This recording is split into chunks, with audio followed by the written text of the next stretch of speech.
Hi! Welcome mga katep-tep!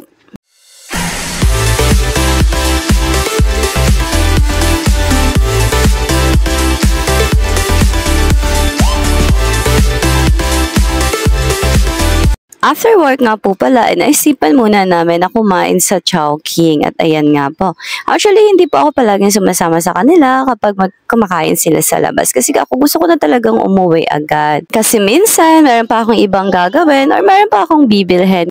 At ito nga po pala ang in-order ko, Imperial Chicken. Anyway, bago nga po pala ito sa Chowking. Order na rin ako ng halo-halo kasi ito talaga yung favorite ko sa Chowking. Anyway, 140, tatlo na nga po pala ito. Sulit na sulit at nakatipid na nga ako. At na-take out ko pa nga yung isa kasi tatlo for 140 na. Dahil lahat ng order, okay na. Ayan, nagsimula na kaming kumain.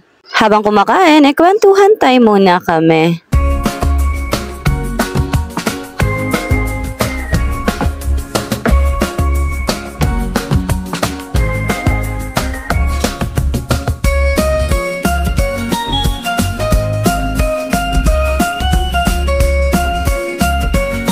At ayun nga, natapos na rin kaming kumain. Pero dahil busog kami, ayun, pahilan muna at kwentuhan-kwentuhan ulit.